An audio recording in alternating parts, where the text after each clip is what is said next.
สบายดีพี่น้องมื้อนี้มาพบกับช่องมาดอนชาแนลอีกแล้วเด้อ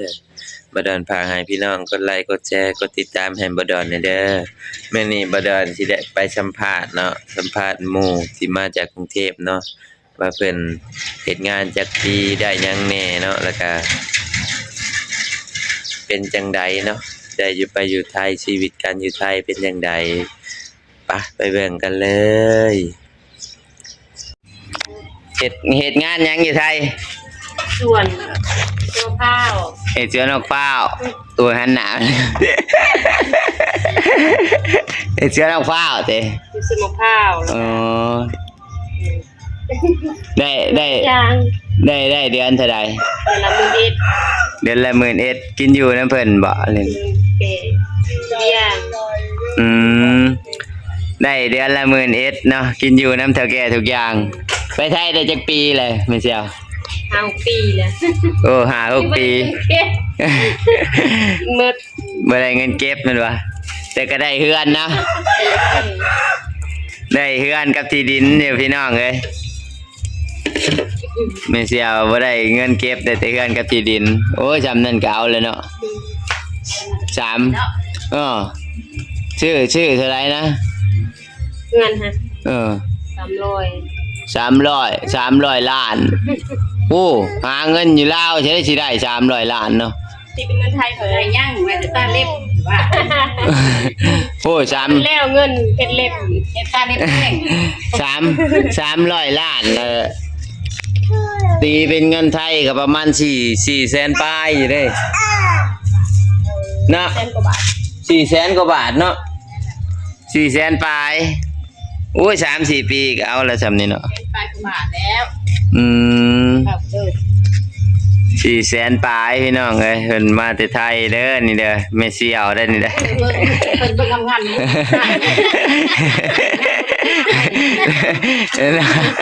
ลูกไว้ก็ไม่เฒ่าอะไรเด้แม่ย่าได้นี่เด้อแม่ย่าแพงจะได้ลูกไว้เฮ็ดเล็บมาแม่ย่าว่ากินจกข้าวได้แม่ย่าจกให้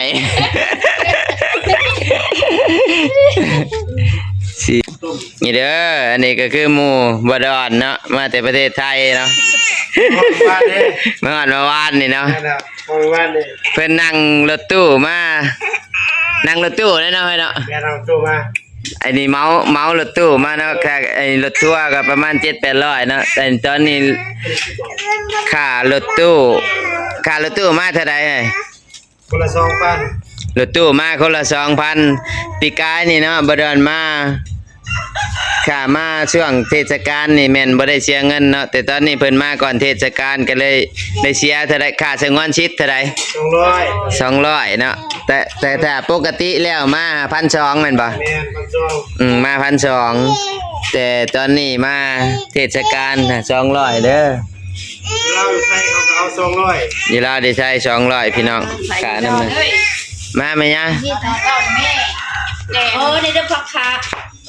เป็นเพื่อนของบอดอนเนี่ยยังบ่ซ้ำบอดอนดอกซ้ำกันโอ้ยังซ้ำเนาะยังบ่ซ้ำกัน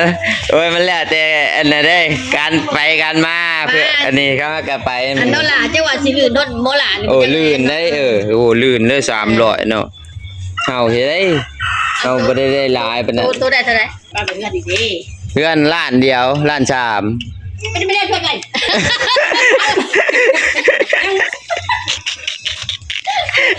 ไม่ใช่ว่าแต่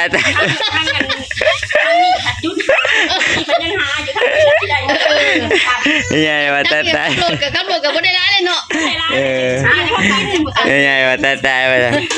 สั่งมาดอนสั่งเฮือนน่ะล้าน3แสนน่ะแต่หมู่มาดอนเพิ่นหาก็ไปเนาะแล้วก็ไปกับเมียเพิ่นไปประมาณ 3-4 ปีโอ้ย 3-4 ปีแต่ได้เงินซำนี้ก็ถือว่าโอเคเด้เป็นหลักเป็นแหล่งเนาะถือว่าโอเคแล้วประมาณ300ปลายล้านแล้วโอเคแล้วเนาะถ้าเกิดหาอยู่ลาวก็ถ้าหาอยู่ลาวสิได้เบอร์300ปลายล้านบ่อยู่ลาวไปเนาะยากนะบ่ได้พอได้จะอยู่ได้กินเนาะอยู่ลาว10 ปีได้บ่ซ้ำเลยย่าเนี่ยดีใจลูกตายดีใจบ่ไม่ใหญ่ ดีใจแล้วลูกทำเป็นค้าเลย นี่เห็นว่าตะกี้เพิ่นว่าโอ้ยว่ายังไงลูกเป็นคือบ่ดอนเด้ว่าซั่นตอนนี้ก็เป็นเลยเด้อ ยังเป็นบอดอนเด้อ เห็นว่าเป็นแล้วตอนนี้ ยังบ่ตัด เพราะว่า ใจ เห็นว่าเป็นก็ยังให้ลูกเพิ่นเนาะเป็นวางเป็นผาเนาะแต่ตอนนี้ก็เป็นแล้ว ลูกนี้ อ๋อส่วนนี้กำลังเริ่มต้นแล้ว จะเริ่มต้นตอนนี้เนาะก็ถือว่า เรื่อยนะ เดินไปได้สวยพี่น้องถ้าบ่มีประเทศไทยก็คือยากเนาะแต่หาอยู่ลาวก็พอได้แต่อยู่ได้กินเนาะถ้าคือบ่ดอนว่าแหละถ้าบ่ดอนหาอยู่ลาวก็คือสิบ่มีเฮือนบ่มีซ่านคือคนอื่นเขาถ้าหาอยู่ไทยนี่ก็มีโอกาสหลายกว่าเนาะสู่ไปเรื่อยคือหมู่บ่ดอนว่า คำบูสู้กับวีคือเขาสู้ไปเรื่อย ประหยัดแม่นบ่ กำลังแหละ หนักเลย ยังเลยเอาก็ซื้อมาที่ตลาด คือทุกสิ่งทุกอย่างเนาะการใช้เงินก็ต้องประหยัด อันนี้ก็คือแรงงานลาวเด้อพี่น้องที่ไปเฮ็ดเวียกอยู่ประเทศไทย มาเลยนะดาวติด ใช่ หน้าประเทศลาวบ่ต้องประหยัดทุกคนใส่เล็บมือแล้วก็ใส่โฟมอีกเป็นสวย แม่นเฮ็ดสวยเห็นว่ามันแบบว่าสไตล์แบบว่าคือคนมาแต่ไปกรุงเนาะทุกอย่างเนาะอยู่ประเทศเฮามันก็คือว่าแหละค่าแรงมันถูกเนาะ แม่นี่ก็แล้วมันทุกข์แล้วนะขึ้นไปพอได้กินเลย อยู่ไทยอ่ะพอได้กินนะพี่น้องเนาะพอได้ใช้พอได้จ่ายอยู่บ้านเฮาใช้ชีวิตแบบหนึ่งเนาะอยู่ไทยใช้ชีวิตแบบใดเอ่ย โอ้ยใช่กันเอาหาเงินเข้าก็บ่ได้แม่นทุกใช่กันต้องสู้ต่อไปเพื่อครอบครัวอนาคต โอ้ งานข้างหน้าต้องสู้ แม่น เอาบ่สู้ก็บ่มีกินเขา เดือนหนึ่งเท่าใดป่ะ ไปแรกๆก็ได้มื้อนี้เดี๋ยวนี้เขาขึ้นใน12,000นั่นนี่เขาแกเห็นใจเฮานะ ถ้าแกเห็นใจนะเพิ่นก็เลยขึ้น 12,000เนาะ ก็เลยขึ้นเงินให้กินอยู่เพิ่นหมด กินอยู่นะเพิ่นโอ้ก็ดีได้เดือนละ 12,000เนาะ แม่นก็ดี บัตรเบอร์ได้ซะ บัตรเบอร์กับเพิ่นก็ออกครึ่งนึงเอาออกครึ่งนึงซอยกันคนละครึ่ง โอเคอยู่เนาะเพราะว่าเฒ่าแก่เนาะเพิ่นออกให้ครึ่งหนึงแต่ว่าบางเฒ่าแก่ก็ออกเบิดอยู่แต่ว่าฮักเงินลูกน้องทีหลังเนาะจะจ่ายแบบว่าเฮาออกครึ่งหนึงเพิ่นให้เฮาครึ่งหนึงเนาะ แม่นออกคนละครึ่ง ถือว่าเฒ่าแก่เพิ่นก็ดีเนาะพี่น้องออกให้ค่าบัตรสมมุติว่าเฮ็ดบัตรนี่ผู้หนึง 13,000 แบบนี้เพิ่นออกให้ เพิ่นออก2คนเพิ่นออกให้ผู้นึงแหละ สไตล์ว่า 13,000 เนาะเพิ่นออก 13,000 เนาะเพิ่นออกให้เมีย 13,000แหละส่วนผัวนี่คือเฮาจ่ายเองแบบนี้เนาะ คนเฮาจ่ายนั่น แม่นโอ้ก็ถือว่าเพิ่นดีเนาะถ้าแกฝั่งไทยเนาะ ถ้าแกบางคนก็บ่ได้ได้ได้แกบาง คือถ้าแกบางคนก็ถ้า 13,000ก็2คนก็ 26,000ก็คือ ของเองเต็มเลยนะ ออกเองเต็มๆเนาะบ่มีค่าอีหยังสักอย่างคันเงินเดือนออกมาก็คือหักเอาเบิดเนาะ สิลูกจบเป็นเรื่องมากฮักเบิดน้องอยากกินกับเบิก เวียดแก่ที่บ่แก่ใจดีขอบคุณหน้าสแก่ในเรื่องลูกน้องนาน นี่เด้เพิ่นบอกว่าขอบคุณเฒ่าแก่เนาะที่ว่าใจดีเนาะเฒ่าแก่ทั้งฝั่งไทยเห็นว่าใจดีที่ว่าดูแลลูกน้องทุกสิ่งทุกอย่างเนาะนับตั้งแต่ทั้งบัตรเบอร์แล้วก็การใช้จ่ายเรื่องไปโรงพยาบาลแม่นบ่ล่ะ แม่โรงพยาบาลตะแกก็ออกซอยเบิดเป็นแหละ อ๋อ แกออกซอยทุกอย่างนะเรื่องโรงพยาบาล คือไอ้หมู่ของบ่ดอนนี่เนาะเมียเพิ่นก็เคย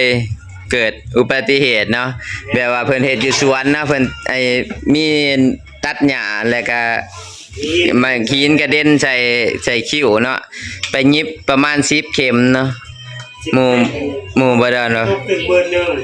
10เข็มกับประมาณ11,000เพิ่นว่าเข้าโรงพยาบาลเนาะตอนนั้นยังบ่ได้มีบัตรโรงพยาบาลเนาะ แม่น แต่เฒ่าแก่เพิ่นว่าบ่ยากว่าซั่นเดี๋ยวเฒ่าแก่ออกให้เบิดก็ขอบคุณเฒ่าแก่เพิ่นหลายๆเนาะที่เพิ่นแบบว่าช่วยเหลือทุกอย่างเนาะเพิ่นก็ถือว่าน้ำใจนี่ถือว่าสุดยอดเนาะเฒ่าแก่อยู่ประเทศไทยเนาะ ๆจะดีแล้ว ใจดีแฮงเนาะที่แบบว่า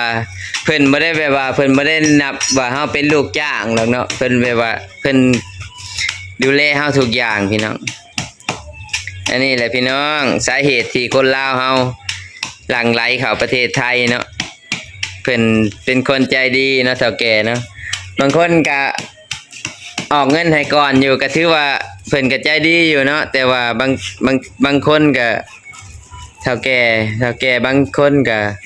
ออกเงินให้ก่อนอยู่แต่เพิ่นก็ฮักเอาทีหลังแม่นบ่ อันนี้แกบ่ได้ฮักเลยอันนี้เฒ่าแก่เพิ่นนี่คือบ่ได้ฮักเนาะออกให้ครึ่งหนึงสมมุติว่า2ผัวเมียนี่เนาะเฮ็ดบัตร 14,000 แบบนี้ผู้หนึงแบบนี้ก็คือเพิ่นให้ออกผู้หนึง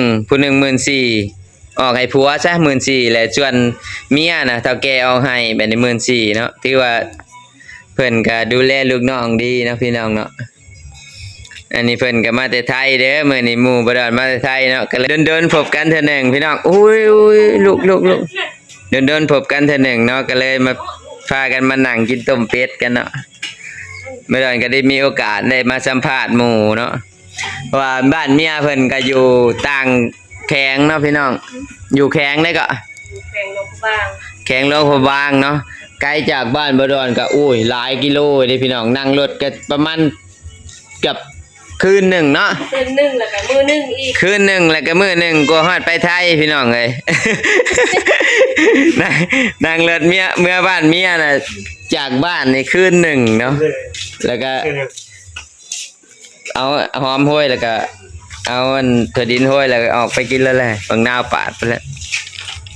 นั่งรถจากลาวนี่ประมาณคืนหนึ่งแล้วก็อีกมื้อหนึ่งแม่นบ่เพลงเบิดเลยให้ไปเปิดให้ยายนะ ยายมักเพลงคืนหนึ่งอีกมื้อหนึ่งก็พอดีฮอดเนาะบ้านเมียเพิ่นไกลก็ฮอดไปไทยพี่น้องเอ้ยแต่ว่าย้อนความมักความหัก เดินทางไกลก็บ่เป็นหยังเลยล่ะอันนี้แหละพี่น้องแรงงานลาวไปเฮ็ดงานอยู่ไทยเนาะถ้าประหยัดหรืออดออมก็ได้เนาะคือแม่เพิ่นก็นี่แหละแม่ใหญ่เพิ่นก็ภูมิใจหลายที่ลูกชายมาเพิ่นว่า ใจ นี่เพิ่นดีใจหลายลูกชายเป็นผังเป็นผาเพิ่นว่าโอ้ติกี้เพิ่นว่าเฮ็ดงานหยังบ่ดอนเอ้ยเอาลูกไปนำแน่ว่าซั่นโอ้บ่ดอนก็อยากเอาไปอยู่หมู่เนาะแต่ว่ามันบ่มีโอกาสที่แบบว่าได้เข้าโรงงานที่บ่ดอนเฮ็ดเนาะ ยังเหนื่อยแล้ว แต่ว่า หลานเป็นห่วงลูกอยู่ เฮ็ดอยู่ไสก็แล้วแต่พี่น้องค่าแรงคุมื้อนี่400กว่าบาทคือกันเนาะถ้าแล้วแต่คนเนาะคนประหยัดหรือว่าอีหยังก็คือว่าได้เนาะคือหมู่บ่ดอนนี่ก็อยู่สวนน้ำเฒ่าแก่เนาะสองผัวเมียก็ตกประมาณ 24,000เนาะรายได้24,000แต่ว่าเฮาอยู่น้ำเฒ่าแก่เนาะก็ถือว่าโอเคเด้พี่น้องบ่ดอนก็สิขอปิดคลิปซำนี้เด้อพี่น้องอันนี้แหละพี่น้องเนาะอันนี้ก็คือแรงงานลาวเนาะที่ได้รับผลสำเร็จเนาะพี่น้องจากการที่ไปเฮ็ดงานอยู่ประเทศไทยเนาะก็เพิ่นก็ประสบความสำเร็จเด้อพี่น้องเพิ่นก็ได้หลายอย่างเนาะถ้าเกิดว่าบ่มีประเทศไทยเนาะก็คือสิบ่มีทุกมื้อนี้เนาะมันคือบ่ดอนสิไปสัมภาษณ์บ่ดอนเนาะถ้าบ่มีประเทศไทยคือสิบ่ได้แบบนี้เนาะเพราะว่าหมู่บ่ดอนก็ได้หลายอย่างเนาะซื้อเรือนก็300 ล้านพุ่นเด้อพี่น้องคันหาเงินอยู่ลาวนี่300 ล้านนี่ถือว่ายากเนาะ300 ล้านเป็นเงินเท่าใดก็แม่ประมาณ 400,000 ปลายเนาะประมาณ 400,000 เกือบ 500,000 บาทแล้วพี่น้องบ่ดอนก็สิขอจบคลิปเท่านี้เด้อฝากให้พี่น้องกดไลค์กดแชร์กดติดตามให้บ่ดอนเด้อ